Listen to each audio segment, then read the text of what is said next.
Ya, pemirsa tidak terima jenazah keluarganya dimakamkan pihak rumah sakit dengan protokol COVID-19. Keluarga mengambil paksa jenazah pasien positif COVID-19 di Sidoarjo, Jawa Timur. Namun polisi berhasil menggagalkan aksi tersebut.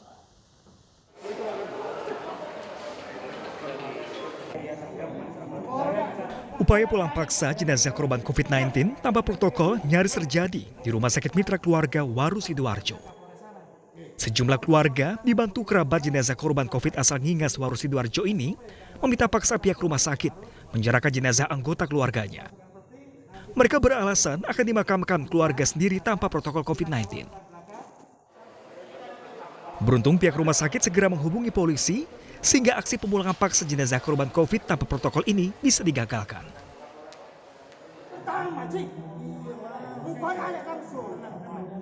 Meski dalam proses negosiasi antara pihak keluarga jenazah dengan polisi berjalan alot dan sempat terjadi keributan, namun aksi nekat keluarga dapat digagalkan.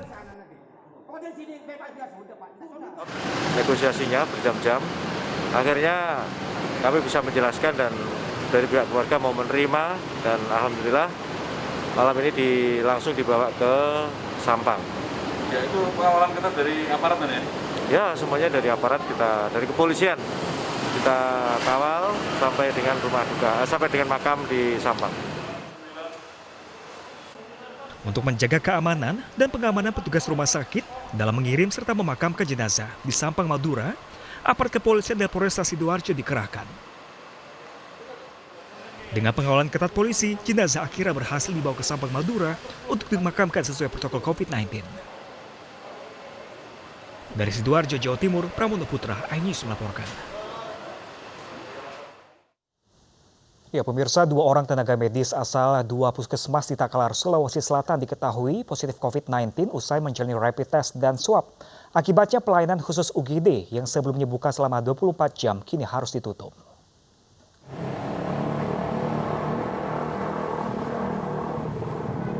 Layanan di Puskesmas Aing Toa, Kecamatan Galesong Utara, Kabupaten Takalar, Sulawesi Selatan ini terpaksa ditutup sementara hingga batas waktu yang belum ditentukan. Penutupan layanan 24 jam ini dilakukan oleh gugus tugas percepatan penanganan COVID-19 di Kabupaten Takalar setelah diketahui terdapat sejumlah tenaga medis positif corona. Selain Puskesmas Aing Toa, 4 puskesmas lain di Takalar diantaranya Puskesmas Towata, Puskesmas Kokmara, Puskesmas Patalasang, dan Puskesmas Patopakang juga ditutup sementara. Menurut gugus tugas percepatan penanganan COVID-19 Kabupaten Takalar, penutupan layanan UGD dilakukan sebagai pencegahan penularan virus corona terhadap tenaga medis. Tim kami dalam hal ini surveillance Dinkes melakukan tracing ke kontak erat di kedua puskesmas tersebut, yakni Puskesmas Towata dan Puskesmas Kokmara. Kami melakukan pemeriksaan rapid dan swab langsung kepada kontak erat tenaga nakes ini. Hingga kini gugus tugas percepatan penanganan COVID-19 akan kembali melakukan tes swab kepada 25 tenaga kesehatan di sejumlah puskesmas di Takalar. Dari Kabupaten Takalar, Sulawesi Selatan, Bugma, iNews melaporkan. Sementara itu, pemirsa, di tengah penerapan new normal oleh pemerintah pusat, kawasan Malang Raya, Jawa Timur dinilai belum dapat menjalankan tatanan tersebut. Malang Raya masih masuk dalam kawasan rawan corona.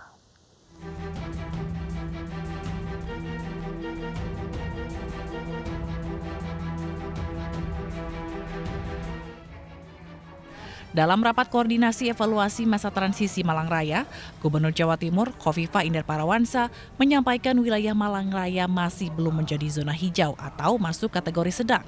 Maka masa transisi masih akan dilakukan sehingga Malang Raya belum bisa menjalani fase kenormalan baru. Malang Raya masih masuk area dengan resiko sedang. Oleh karena itu, posisinya adalah masih transisi menuju new normal. Kalau sudah hijau, baru akan bisa memasuki new normal. Yang berada di garda depan untuk pendisiplinan masyarakat adalah warga masyarakat itu sendiri.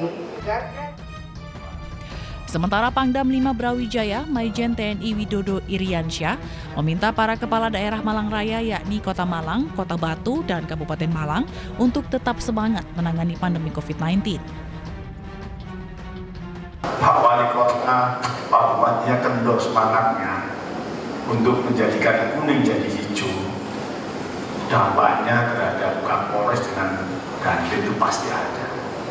Tapi kalau semangatnya kepala daerah ini terus nggak kendor, kencang terus, malah Kapolres itu lebih kencang lagi dibanding kepala daerahnya.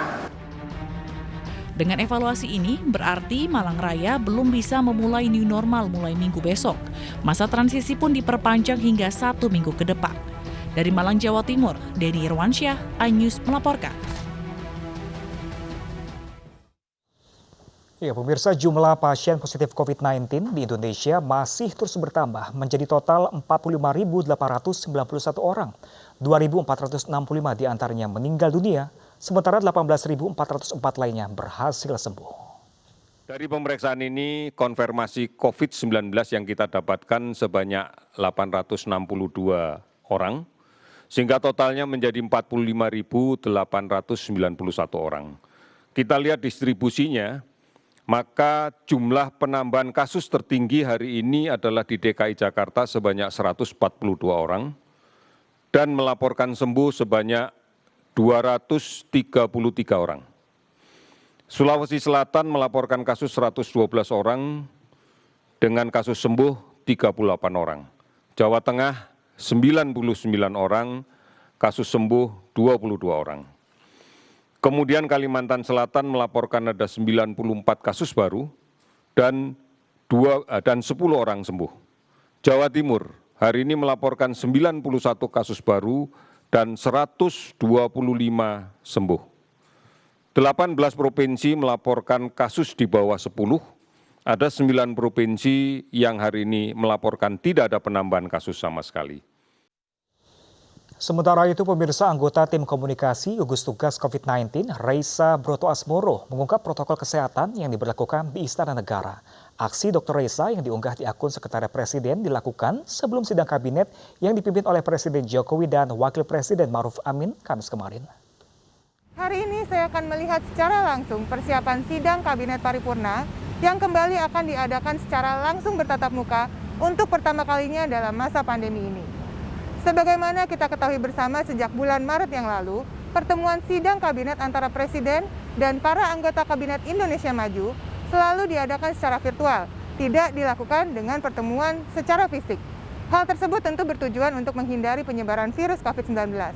Namun, pada fase adaptasi kebiasaan baru yang sudah mulai dilaksanakan, hari ini Istana kembali mengadakan sidang Kabinet Paripurna yang dihadiri langsung oleh Presiden, Wakil Presiden, dan para anggota Kabinet Indonesia Maju.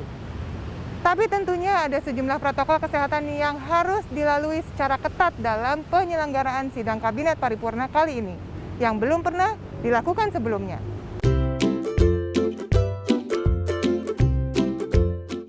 Sekarang saya sudah bersama Pak Erick Thohir. Selamat pagi, Pak. Pagi. Pak Erick pakai masker terus nih ya? Alhamdulillah, harus. Harus ya. Salah satu protokol kesehatan yang wajib dilakukan adalah mengenakan masker.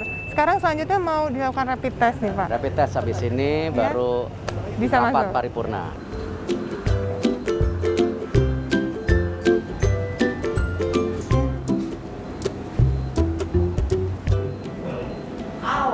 Protokol kesehatan yang kedua yang wajib dilakukan oleh seluruh peserta sidang Kabinet Paripurna hari ini harus melakukan rapid test terlebih dahulu.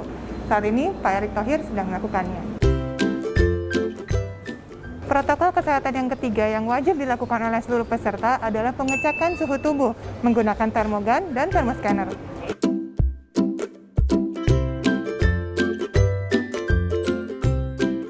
Tahapan keempat dalam protokol kesehatan yang dilakukan pada sidang Kabinet Paripurna kali ini adalah menetapkan jaga jarak. Oleh karena itu, tata letak kursi diatur sedemikian rupa sehingga minimal 1-2 meter.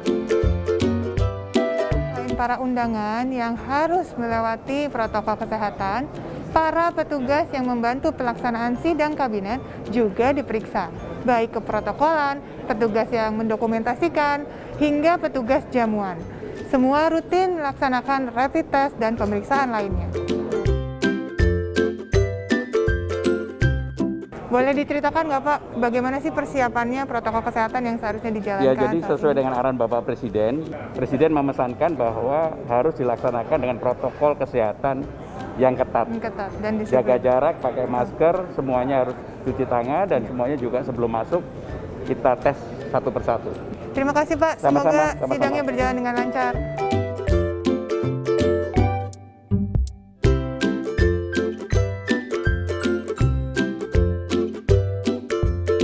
Saudara-saudari sudah lihat kan bagaimana protokol kesehatan yang sangat ketat dalam pelaksanaan sidang Kabinet Paripurna hari ini. Dalam masa adaptasi kebiasaan baru seperti sekarang, tentu kita harus terus mendisiplinkan diri dan jangan bosan menjalankan protokol kesehatan seperti selalu menggunakan masker, rajin mencuci tangan, dan menjaga jarak. Kita harus menyesuaikan dengan situasi yang ada, disertai kewaspadaan dan disiplin menjalankan protokol kesehatan. Ibu sedang susah merintih dan berdoa. Ya, pemirsa, acara Car Free Day dinodai cekcok antara petugas Satpol PP dan juga pedagang. Informasi selengkapnya akan hadir sesaat lagi. Tetaplah bersama kami. Ya gue tadi gue udah bilang, gue kan gak buka.